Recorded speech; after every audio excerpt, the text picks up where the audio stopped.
மாயாவதியோட முகமுடி என்றோ கிழிந்து தூங்கிவிட்டது. அவர் பிஜேபியோட தொங்கு சதையாக மாறி போய்விட்டார். எம்ஜிஆர் பேரை சொன்னால் ஓட்டு வரும்னு நினைக்கிறாரு. ஒரு ஓட்டு கூட பிஜேபிக்கு போவார். தேர்தல் வெற்றிக்காக மோடியும் அமித்ஷாவும் எந்த எல்லைக்கும் போவார்கள், எவ்வளவு கீழ்த்தரமாகவும் இறங்கி போவார்கள் என்பதற்கு இவையெல்லாம் உதாரணம். எல்லா எதிர்கட்சிகளையும் அழித்து தான் மட்டும் வாழணும்னு பிஜேபி நினைக்குது. கண்டிப்பாக அதற்கான விலையை பிஜேபி கொடுக்கும். பிஜேபி தமிழ்நாட்டில் 40 தொகுதிகளையும் மண்ணை கவ போகிறது உறுதி. நிகழ் யூடியூப் சேனல் நேயர்களுக்கு வணக்கம். அரசியலில் நடக்கூடிய பல்வேறு நிகழ்வுகள் குறித்து நம்முடைய கலந்துரையாட வருகை தந்துள்ளார் மூத்த பத்திரிகையாளர் திரு மணி அவர்கள். அவரை வரவேற்று நிகழ்ச்சிக்குள் செல்லலாம். சார் வணக்கம் சார். இந்திய கூட்டணியில் தொகுதி பங்கிட கிட்டத்தட்ட ஒரு 90% முடிஞ்ச மாதிரி நமக்கான ஒரு இது இருக்குது. உங்களுக்கு மெயினாக யூபியில் காங்கிரஸுக்கு 17 சீட் கொடுத்துட்டு மிச்ச கட்சிகள் 63 சீட்டில் நிற்கிறதாக ஒரு இது சுமூகமாக முடிஞ்சிருச்சு. ஃபஸ்ட்டு இதுவே சுமூகமாக முடிஞ்சிருச்சு. அதே மாதிரி ஆம் ஆத்மியோடையும் பல இடங்களில் டெல்லி முதற்கொண்டு பல இடங்கள்ல அக்ரிமெண்ட் பண்ணிக்கிட்டாங்க. இன்னும் பேலன்ஸ் இருக்குது. பீகாரும் வெஸ்ட் பெங்கால் தமிழ்நாடு மட்டும்தான் பேலன்ஸ் இருக்குது.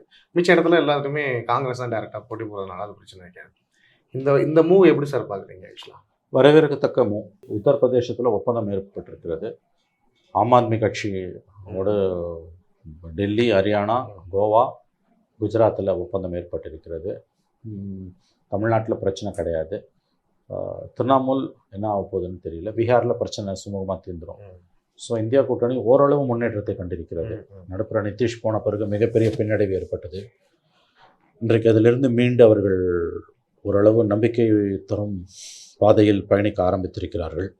பட் யூபியை பொறுத்த வரைக்கும் சமாஜ்வாதி காங்கிரஸ் கூட்டணியால் பெரிய லாபம் கிடைக்குமான்றது சந்தேகத்துக்குரிய கேள்வி. ஏன்னா 402 சீட்டில் அசம்பிளியில் ஒரு சீட்டு தான் காங்கிரஸ் ஜெயிச்சது. காங்கிரஸோட வாக்கு வங்கி என்பது 2% கீழே தாங்க இருக்குது. அதனால் இதை வச்சுக்கிட்டு சமாஜ்வாதி பார்ட்டியோட சேர்ந்துக்கிட்டு யோகி ஆதித்யநாத் மாதிரி ஒரு பவர்ஃபுல் லீடரை எப்படி உங்களால் ஹேண்டில் பண்ண முடியும் நமக்கு தெரியல. பட் ஆம் ஆத்மி பீகாரில் அலையன்ஸ் லல்லுவோட, ஆர்எல்டி தமிழ்நாட்டில் இல்லை, ஆர்எல்டி அவங்களோட இருக்கான் யூபியில் பிஜேபியோட. பீகாரில் ஒரு நல்ல அலையன்ஸ் வரும்னு எதிர்பார்க்கக்கூடியது. தமிழ்நாட்டில் நல்ல அலையன்ஸ் இருக்கும். ஸோ இந்தியா கூட்டணி ஓரளவு மீண்டெழுந்து வந்திருக்கிறது என்று தான் நாம் சொல்ல வேண்டும். இல்லை இப்போ இந்த இது அப்படியே ஏன்னா முன்னாடி தமிழ்நாடு ரொம்ப ஒரு சாஃப்டான இதில் தான் இருக்குது. நம்ம எதிர்பார்த்தது தமிழ்நாட்டில் முதல்ல முடிஞ்சிடும் அப்படின்னு நினைச்சோம். ஆனால் எங்கே டஃப்பாக இருக்குதோ அங்கே தான் முதல்ல யூபியில் இதுலேருந்து தான் முடிஞ்சிருக்குது. இன்னும் தமிழ்நாட்டில் முடியும் இல்லை. யூபியில் வெற்றி பெறுவதற்கு வாய்ப்பு குறைவு. அதனால் சீக்கிரம் முடிஞ்சிச்சு. தமிழ்நாட்டில் கிட்டத்தட்ட எல்லா தொகுதியிலையும் அவங்க திமுக கூட்டணி ஜெயிச்சிடும். அதனால் இங்கே இழுபறி இருக்குது. இழுபறின்றது சீட்டில் தானே ஒழிய, தொகுதிகளில் தானே ஒழிய, அவங்க கூட்டணி ஒருபோதும் உடைய போகிறது கிடையாது. 21, 19, 21 அந்த கூட்டணி அப்படியே தொடரும்.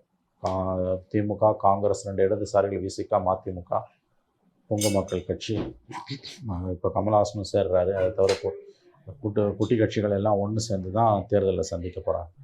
அதனால் சீட் ஷேரிங் வெற்றி வாய்ப்பு 100% இருப்பதால் சீட் ஷேரிங்கில் பிரச்சனை இருந்துக்கிட்டே இருக்கும்.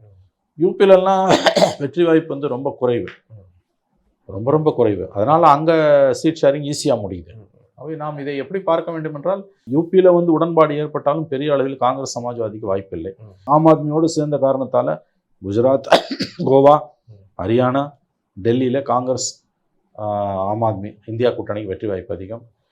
தமிழ்நாட்டில் வெற்றி வாய்ப்பு அதிகம். கேரளாவில் யார் ஜெயித்தாலும் வெற்றி வாய்ப்பு அதிகம், சிபிஎம் காங்கிரஸ். பஞ்சாபில் யார் ஜெயித்தாலும் ஆம் ஆத்மி காங்கிரஸ் வெற்றி வாய்ப்பு அதிகம்.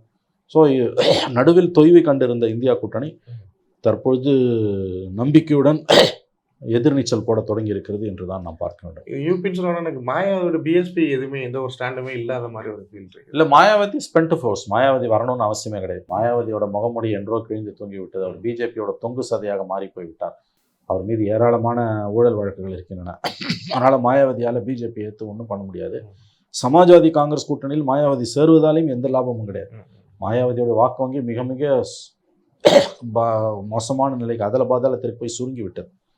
2019 மக்களவைத் தேர்தல்களின்படி பார்த்தால் சமாஜ்வாதி கட்சிக்கு 24.5%, 25%, காங்கிரஸ்க்கு லெஸ் தேன் 2%. சமாஜ்வாதி, மாயாவதி எல்லாரும் சேர்த்தா கூட 34%க்கு மேலே இல்லை. ஸோ 15% 16% பிஜேபி கூடுதலாகவே இருக்குது.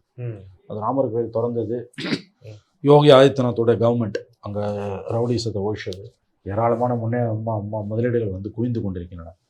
இதை வச்சு பார்க்கும்பொழுது அங்கே நிச்சயமாக யூபியில் சமாஜ்வாதி காங்கிரஸ் கூட்டணியால் பிஜேபிக்கு பெரிய பின்னடைவு இருக்காது. ஆனால் ஆம் ஆத்மி காங்கிரஸ் கூட்டணியால் குஜராத், கோவா, ஹரியானா, டெல்லியில் பிஜேபி கண்டிப்பாக பெரிய பின்னடைவு இருக்கும். சொன்னதுனால எனக்கு ஒரு தோணுச்சு சார், ம். அவங்க எதிர்பார்த்த அளவுக்கு இம்பாக்ட் இருந்த மாதிரி எனக்கு தெரியல. இல்லை, ராமர் கோயில் பெரிய அளவில் இம்பாக்ட் ஏற்படுத்தலை. அது ஒரு முக்கியமான நிகழ்வு தான். அதனால் அதை மறுபடியும் உயிர்ப்பிக்கிறதுக்கு எதனா தகுடு திட்டங்களை பிஜேபி செஞ்சதுன்னா அதில் ஆச்சரியம் கிடையாது. ஆகவே ராமர் கோயில் அவங்களுக்கு எதிர்பார்த்த ஒரு வெற்றியை கொடுக்கவில்லை என்பதுதான் உண்மை. பிஎம் இப்போ ராமர் டு கிருஷ்ணர் போயிட்டாரு. அது கூட அங்கே தான் தமிழ்நாட்டில் பேசும்போது ராமரையோ கிருஷ்ணரையோ பேசலாம். ஜெயலலிதாவும் எம்ஜிஆரையும் பேச வேண்டிய அவசியம் என்ன? எம்ஜிஆர் பேரை சொன்னால் ஓட்டு வரும்னு நினைக்கிறாரு. ஒரு ஓட்டு கூட பிஜேபிக்கு போகாது. இது ரொம்ப அபத்தமான, அவலமான, கீழ்த்தரமான அரசியலை மோடி செய்து கொண்டு. பேர் மட்டும் சொல்லல, மேடையிலேயே 2 ஃபோட்டோவும் வச்சு மலர்லாம் தூக்கி இருக்கிறாங்க. வெக்கமா இல்லை இந்த கட்சிக்கு? நான் கேட்குறேன். யாத்திரை போகும்போது என் மக்கள் என் மாத்திரையில் திராவிட இயக்கங்களை எவ்வளோ கேவலமாக திட்ட முடியுமோ அண்ணாமலை கேவலமாக திட்டினாரு. ஜெயலலிதாவை ஊழல்வாதினாரு. அப்புறம் ஊழல்வாதிக்கு எதுக்கு மோடி வந்து மலர் மாலை போடுறாரு? இது மூலமெல்லாம் ஏடிஎம்கே ஓட்டு வரும்னு கனவு கண்டாங்கன்னா ஒரு ஓட்டு கூட பிஜேபிக்கு போகாது. ஒரு ஓட்டு கூட பிஜேபிக்கு போகாது. மோடிக்கு வந்து டோட்டலாக க்ளூலெஸ், என்ன செய்வதுன்னே தெரியல. தன்னோட 10 வருஷ சாதனையை சொல்லி ஓட்டு கேட்க முடியல. செத்து போன எம்ஜிஆரையும் ஜெயலலிதாவும் சொல்லி ஓட்டு கேட்குறேன்னா கன்விக்ட் ஆனவங்க ஜெயலலிதா. பதவிப்படுத்தும் பாடு. தேர்தல் வெற்றிக்காக மோடியும் அமித்ஷாவும் எந்த எல்லைக்கும் போவார்கள், எவ்வளவு கீழ்த்தரமாகவும் இறங்கி போவார்கள் என்பதற்கு இவையெல்லாம் உதாரணம். அந்த பாரத் ஜோடோ நியாய யாத்திரை பொறுத்த வரைக்கும் இப்போ சமீபத்தில் நடந்த நிகழ்வுகள் யூபியில் இதுலாம் பார்க்க போகும்போது மிகப்பெரிய கூட்டம் வருது. உங்களுடைய பார்வை எப்படி சார் இருக்கு? எலெக்ஷன் இருக்கு கூட்டம் ஜாஸ்தி. தரிசனம் அண்டர் கரண்ட்ன்றாங்க. ஆனால் அது வாக்குகளாக மாறுமான்னு தெரியல. அதாவது ஒரு மோடிக்கு எதிரான ஒரு எதிர்ப்பலை நீர்பூத்த நெருப்பாக மக்கள் மனங்களில் கனன்று கொண்டிருக்கிறது. மீடியா அதை எதிரொலிக்க தவறுது. எதிர்கட்சிகள் வந்து ரொம்பவே போராடுறாங்க. இந்தியாவில் மனசாட்சியும் ஜனநாயகமும் செத்து போயிட்டு இருக்குது. நேற்று இமாச்சல் பிரதேஷ் ராஜ்யசபா எலெக்ஷனில் கிராஸ் ஓட்டிங் பண்ணுறாங்க. 40 எம்எல்ஏ காங்கிரஸ்க்கு, 25 எம்எல்ஏ பிஜேபிக்கு. 37 சீட்டு இருந்தால் ஒரு எம்பி சீட்டு ஜெயிச்சிடலாம். காங்கிரஸ்லேருந்து 6 பேரோ 6 பேரோ 10 பேரோ கிராஸ் ஓட் பண்ணியிருக்கான் பிஜேபி ஒரு எம்பி சீட்டுக்காக. ஸோ பிஜேபி எல்லா விதமான கீழ்த்தரமான தந்திரோபாயங்களையும் பின்பற்றி எப்படியாவது ஆட்சியில் இருக்கணும், தக்க வைத்துக் கொள்ள வேண்டும் என்று விரும்புகிறது. இயற்கை என்று ஒன்று இருக்கிறது. இன்றைக்கு செய்து கொண்டிருக்கக்கூடிய எல்லா பாவங்களுக்கும், பஞ்சமா பாதகங்களுக்கும் பிஜேபியும் மோடியும் அமித்ஷாவும் மக்கள் மன்றத்தில் பதில் சொல்ல வேண்டிய நாள் வந்தே தீரும். வாழெடுத்தவன் வாழால் முடிவான். எப்படி ஹிமாச்சல் பிரதேசில் காங்கிரஸ் உடைய எம்எல்ஏக்கள் வந்து கிராஸ் ஓட்டிங் பண்ணாங்களோ அதே மாதிரி கர்நாடகாவில் ஒருத்தம் பண்ணியிருக்கான். ஒன்றும் பெரிய ஸ்கேலில் இல்லை. அது ஒன்று இது ரெண்டையும் ஒப்பிட முடியாது. நம்ம ஹிமாச்சல் பிரதேசில் 6 பேர் மேலே மாற்றி கொடுத்துருக்காங்க. இதெல்லாம் ரொம்ப அயோக்கியத்தனம். அதேமாதிரி சமாஜ்வாதி பார்ட்டிக்கு எதிராக வந்து அங்கே இப்போ யூபியில் 3 பேர் மாற்றி கொடுத்துருக்காங்க. எல்லா எதிர்கட்சிகளையும் அழித்து தான் மட்டும் வாங்கணும்னு பிஜேபி நினைக்குது. கண்டிப்பாக அதற்கான விலையை பிஜேபி கொடுக்கும். பிரதமர் வருவதற்கு முன்பாக பாஜக தலைமையிலேருந்து நிறைய பேர் வந்து பல அதிமுகவுடைய எம்எல்ஏக்கள், முன்னாள் அமைச்சர்கள்லாம் எங்களோட வந்து சேர போகிறாங்கங்கிற ஒரு விஷயத்தை கிளப்பி விட்டாங்க. கடைசியில் வந்து அதுக்காண்டி ப்ரெஸ் மீட்லாம் வச்சு ஒன்றுமே நடக்காமல் முடிஞ்ச அந்த இடத்துல. அதை பற்றி உங்களுடைய கருத்து? அதான் அண்ணாமலையோட முயற்சி தோல்வியில் முடிந்தது. அண்ணாமலை பேசுகிற அளவுக்குலாம் அவரால் ஒன்று எதிர்கட்சிகளை வளைச்சிட்டு வர முடியாது. அவருக்கு அவ்வளோ வல்லமையெல்லாம் கிடையாது. மோடி எப்படி ஊதி ஊதி பெரிதாக்கப்பட்ட பிம்பமோ கிட்டத்தட்ட அண்ணாமலையும் ஊதி ஊதி பெரிதாக்கப்பட்ட பிம்பம் தான்.